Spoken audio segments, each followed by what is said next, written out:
Over 1 million fans voted for her. Her fellow players ranked her 11th. That's Caitlin Clark, and those are the numbers from the 2026 WNBA All-Star voting. Not an opinion, not a rumor, not a hot take from a podcast. The league's own published results. Let's break down exactly what happened, because the gap here is genuinely stunning. The All-Star starters were announced on July 2nd. The system works like this. Fan votes count for 50% of the result. Current WNBA players count for 25%, and a media panel counts for the last 25%. Each group ranks players by position, and the 4 guards and 6 frontcourt players with the best combined score become starters. Here's how Caitlin Clark did in each group. With the fans, second place with 1,023,321 votes. With the media, third place, and with her fellow WNBA players, 11th, behind 10 other guards, according to the people who share a court with her every single night. And it's not just Clark. Aaliyah Boston, her teammate, was ranked 1st by fans, 5th by media,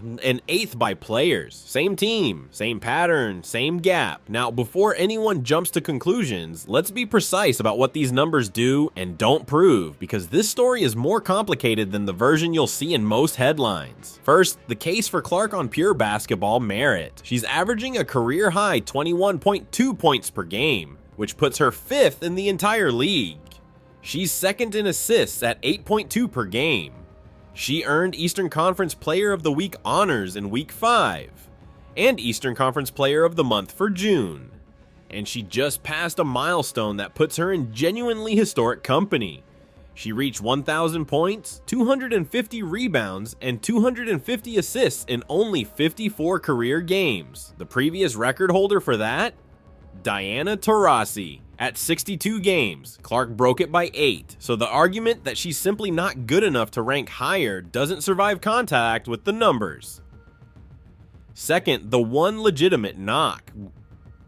Clark leads the entire WNBA in turnovers at 4.6 per game. That's real, and it's fair to bring up, but turnovers are also the inevitable cost of being the player who handles the ball more than almost anyone and draws more defensive pressure than anyone, and she's actually cut them down compared to her first 2 seasons. It's a flaw. It's not an 11th place flaw. Third, and this is the part almost nobody covering this story is telling you, according to ESPN, only 85 of the WNBA's 180 players actually filled out an all-star ballot. That's less than half the league. Let that sink in. The player vote that ranked Caitlin Clark 11th wasn't the league's players speaking as a block. It was fewer than half of them. Teams were responsible for distributing the ballots, and some Los Angeles Sparks players said publicly that they never even received theirs. That matters enormously, because when a sample size gets that small, a relatively modest number of ballots can swing a ranking dramatically. It doesn't mean nobody snubbed Clark. It means we genuinely can't tell from this data whether we're looking at league-wide resentment, or a broken ballot process, or some combination of the two.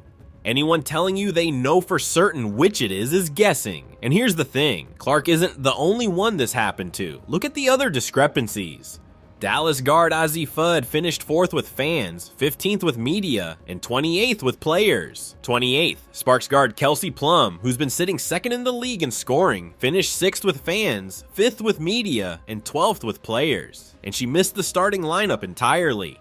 Her own head coach, Lynn Roberts, summed it up in 5 words. It's shocking, but not surprising. So this isn't purely a Caitlin Clark phenomenon. There's something systematically strange about how WNBA players are ranking each other, or about how many of them are bothering to vote at all. That said, let's not pretend the Clark pattern isn't its own thing, because this isn't the first year.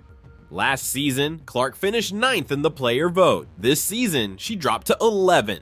While putting up the best statistical season of her career. Whatever explanation you land on, her play declined isn't available to you. It's also worth looking at who the players did rank highly, because it complicates the simplest version of this story. The guard who finished ahead of everyone in fan voting was Paige Bueckers with 1,045,000 votes, just 22,000 more than Clark. But unlike Clark, Bueckers ranked near the top with players and media too, so it's not that the players refused to vote for young, high-profile guards.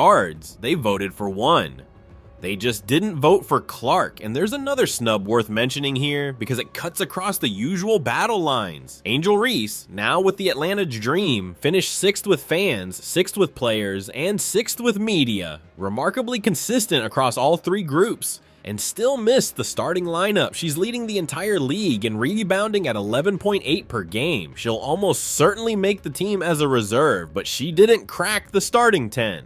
So if you're looking for a clean narrative where the league props up everyone except Caitlin Clark, the numbers don't cooperate. Here's where all this actually lands. Despite the 11th place player ranking, Clark is still an all-star starter. For the third straight year, the fan vote is half the total, and over 1 million people made sure of it. She'll be joined in the starting lineup by 2 Fever teammates, Aaliyah Boston and Kelsey Mitchell, giving Indiana 3 of the 10 starters. No other team has more than 2, and Mitchell, in particular, has earned it in a way that's flying under the radar. She's just become the 5th player in WNBA history to score at least 25 points in 6 consecutive games, joining Aja Wilson, Tina Charles, Arike Ogumbowale, and Maya Moore. That's the company she's keeping right now, and almost nobody is talking about it. The game itself is July 25th at the United Center in Chicago on ABC, and there's a twist this year. For the first time in years, there are no player captains drafting the teams. As part of the league's 30th anniversary celebration, legend Cynthia Cooper and Teresa Weatherspoon are serving as honorary general managers, and they'll draft the rosters from the full pool of 22 All-Stars, which means the players who ranked Clark as 11th won't be the ones deciding what team she plays on. 2 Hall of Famers will. So here's the real question, and I want your honest answer. Does an 11th place ranking from her fellow players tell us something real about how Caitlin Clark is viewed inside the WNBA locker room? Or is this just a broken voting process where less than half the league even turned in a ballot and the numbers can't support the conclusions people are drawing from them? Drop your take in the comments. I read every single one. And if you want the full breakdown when the All-Star rosters get drafted, hit subscribe and turn on notifications.